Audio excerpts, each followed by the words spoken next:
Hello friends, welcome to Cracknets a step towards free education for all. आज हम लोग बात करने जा रहे हैं ऑक्सबो लेक के बारे में। ऑक्सबो लेक कहाँ बनता है, कैसे बनता है और हमारे एग्जाम के लिए क्यों इंपॉर्टेंट है। ठीक है, चलिए स्टार्ट करते हैं। तो देखिए, चैनल मॉर्फोलॉजी हमारा जो टॉपिक है उसके अंदर हम लोग ऑक्सबो लेक पढ़ेंगे। Different stages of the river में हम लोग ऑक्सबो लेक के बारे में पढ़ेंगे। आइए देखते हैं, कभी कभी ऑक्सबो लेक से डायरेक्ट क्वेश्चन भी आ जाता है। देखिए, लास्ट रिसेंटली मैं मोतिहारी गया था किसी काम से, तो वहाँ पे मैंने ऑक्सबो लेक को फील किया, देखा भी। तो ऑक्सबो लेक क्या था कि वो रिवर का सारा उसमें फीचर्स था। वो जो लेक था रिवर का फीचर्स था। ठीक है, उसका लेंथ मतलब रिवर जैसा देखने में लग रहा था, बट वो लेक था। उसका पानी इतना स्टैग्नेंट था जिससे पता चल रहा था हमें कि ये एक लेक है। तो उस टाइम मैंने गूगल पे सर्च किया और ये स्क्रीनशॉट निकाल लिया। मुझे तो पता था कि मोतिहारी में ऑक्सबो लेक का फॉर्मेशन होता है, बट मैंने वहाँ पे स्क्रीनशॉट उस टाइम पे निकाल लिया था। उसी स्क्रीनशॉट को हम लोग यूज़ कर रहे हैं पढ़ने के दरमियान। ठीक है, तो देखिए, ये हो गया मोतिहारी का ऑक्सबो लेक। आप गूगल पे सर्च करेंगे तो आपको सेम यही इमेज लगभग मिलेगा। तो इससे आपको क्लियर हो जाएगा ऑक्सबो लेक का फॉर्मेशन। ठीक है, देखिए अब ऑक्सबो लेक बनता कैसे है। तो ऑक्सबो लेक क्या होता है, एक वर्क ऑफ द रिवर होता है, रिवर का एक काम होता है। ठीक है, तो रिवर अगर कहीं से इरोजन, रिवर अगर अपने साथ चलती है तो कुछ इरोजन करती है। रिवर चल रही है, रिवर बह रही है तो इरोजन कर रही है। ठीक है, तो अगर इरोजन कर रही है तो हम लोगों ने सेकंड क्लास में पढ़ा था फैक्टर कंट्रोलिंग लैंडफॉर्म डेवलपमेंट में, इंडोजेनेटिक एंड एक्सोजेनेटिक फोर्सेज में, कि अगर रिवर इरोजन कर रही है, कोई भी अगर विंड भी इरोजन कर रहा है तो कहीं तो ये डिपोजिशन करेगा। तो अगर इरोजन हो रहा है तो डिपोजिशन हो रहा है। तो रिवर का भी यही फंडा है, अगर ये एक जगह से इरोजन कर रहा है तो डिपोजिशन कर रहा है। मीनवाइल ये अपने साथ ट्रांसपोर्टेशन भी करेगा, ये सामान एक जगह से दूसरी जगह लेके जाएगा। ठीक है, तो ये हो गया आपका इरोजन, डिपोजिशन एंड ट्रांसपोर्टेशन, तीन फैक्टर हो गया रिवर का, वर्क ऑफ द रिवर। ठीक है, उसके बाद हम लोग देखते हैं, देखिए kinetic energy, load carrying capacity. अब देखिए काइनेटिक एनर्जी, अब रिवर ऊपर से आ रही है, पहाड़ों से आ रही है। ठीक है, तो ये काइनेटिक एनर्जी के साथ इसका मूवमेंट है। तो अगर इसका लोड कैरिंग कैपेसिटी ज़्यादा होगा, लोड कैरिंग कैपेसिटी मतलब क्या होगा कि इसके पानी का जो कैरिंग कैपेसिटी है, मिट्टी सिल्ट एंड कंकड़ पत्थर लेने का जो कैपेसिटी इसका है, अगर वो ज़्यादा है तो वहाँ पे क्या होगा, इरोजन होगा। इसका एक्चुअल लोड से ज़्यादा है तो यहाँ पे इरोजन होगा। मतलब अगर पानी लेके, अगर इसका लोड कैरिंग कैपेसिटी ज़्यादा है तो यहाँ पे इरोजन। अगर यही लोड कैरिंग कैपेसिटी कम है, यहाँ पे क्या होगा, डिपोजिशन होगा। ये जमा करेगा अपने मिट्टी वगैरह को, कहीं पे छोड़ते जाएगा। और जब ये दोनों बराबर हो जाएंगे, load carrying capacity and the actual load, तो यहाँ पे ग्रेडेड रिवर का फॉर्मेशन होगा। ठीक है, ग्रेडेड रिवर को आप इमेज आप गूगल पे एक बार सर्च कर लीजिएगा तो आपको क्लियर हो जाएगा। अब देखिए, बात मैंने मोतिहारी की है तो बिहार का टॉपिक भी थोड़ा जान लेते हैं। बिहार का स्ट्रक्चर कुछ इस टाइप का, ये देखो, ये आपको क्लियर हो जाएगा। इस टाइप का स्ट्रक्चर है बिहार का। तो अगर हम इसको नॉर्थ बिहार बोलते हैं, ठीक है, और इसको हम लोग बोलते हैं साउथ बिहार, तो ये हो गया हमारा साउथ बिहार, ये नॉर्थ बिहार एंड ये साउथ बिहार। तो हमारा जो नॉर्थ बिहार का जो एरिया है, इसमें हिमालयन रिवर बहती है, तो ये हमेशा फ्लडेड रहता है, ऑलवेज फ्लडेड रहता है।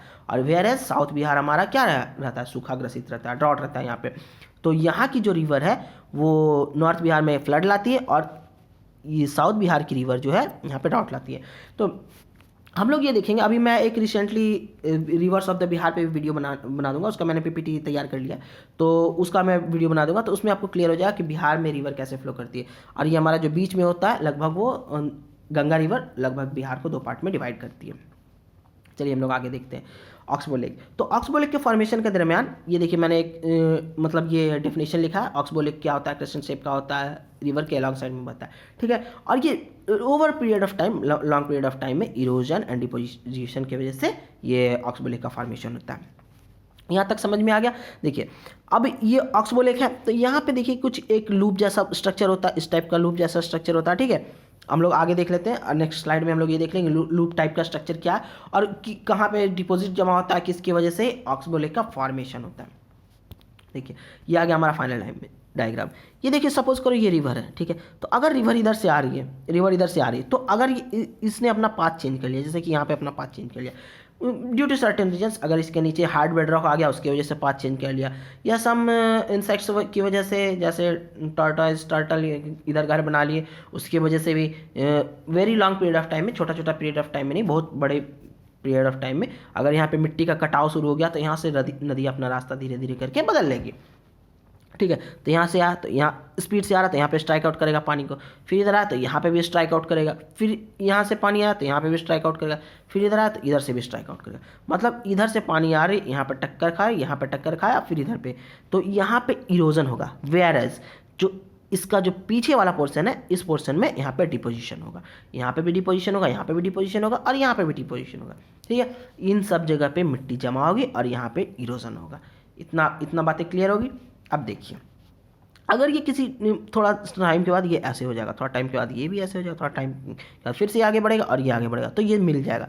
जब ये मिल जाएगा तो इस टाइप का रिवर हो जाएगा हमारा, और ये हमारा हो गया ऑक्सबो लेक। ठीक है, यहाँ से हमारा ऑक्सबो लेक का फॉर्मेशन हो जाता है। यहाँ तक आपको क्लियर हो गया। आगे देखते हैं। देखिए यहाँ पे भी, देखिए उस डायग्राम में भी यही कहना चाह रहा है कि इधर से आ रहा है, यहाँ पे इरोजन होगा और यहाँ पे डिपोजिशन होगा, धीरे धीरे करके ऑक्सबो लेक का फॉर्मेशन हो जाएगा।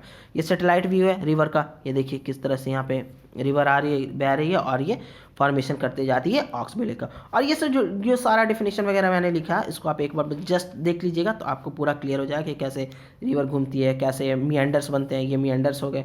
ठीक है, यहाँ तक तो क्लियर हो गया। मुझे नहीं लगता अब इसमें कुछ काम की बातें बची है, कुछ बताने लायक बचा है तो हाँ। और ये हमारा टॉपिक है ना, ये मतलब काफ़ी अच्छे से लिखा हुआ है। आप इसको एक बार देख लीजिएगा। ये जो ब्रैकेट कर दिया मैंने, इसको काफ़ी इंपॉर्टेंट है, इसको लिख लीजिएगा और ध्यान से लिखिएगा। तो ये आपको बहुत जगह चैनल मॉर्फोलॉजी में बहुत जगह काम देगा। रिवर का stages, different stages of the river, इन सब में सब जगह काम देगा। ठीक है, तो ये हमारा हो गया। लास्ट में आ गया हमारा मोतिहारी।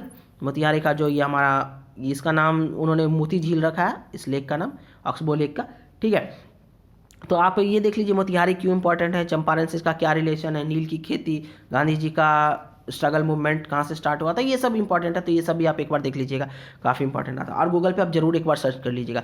उसके बाद हमारे पास क्या आता है, गंडक। ये देखिए गंडक का अगर आप गूगल मैप पे इसका पाथ ट्रेस कीजिएगा तो आपको पूरा क्लियर हो जाएगा कि कहाँ कहाँ पे कैसे कैसे ऑक्सबो लेक बन रहा है, कैसे कैसे इसका पानी चल रहा है, कैसे इसका रास्ता है। और उसी के साथ आपको बिहार का टोपोग्राफी भी क्लियर हो जाएगा कि बिहार के लैंड का स्ट्रक्चर किस टाइप का। ठीक है, तो आज के ऑक्सबो लेक के क्लास में बस इतना ही। अगर आपको लगता है कि आप हमें कुछ अच्छा सजेशन दे सकते हैं, कोई भी सजेशन है, तो आप मोस्ट वेलकम है। आप हमें प्लीज़ सजेस्ट कीजिए, आप हमें कमेंट कीजिए। अच्छा लगा वीडियो या जैसा भी लगा, आप हमें कमेंट कीजिए, लाइक कीजिए, शेयर कीजिए एंड सब्सक्राइब कीजिए हमारे चैनल को। आप हमें इस नंबर पर सपोर्ट भी कर सकते हैं। बहुत बहुत धन्यवाद, आपने अपना कीमती समय हमें दिया। Have a nice day, take care.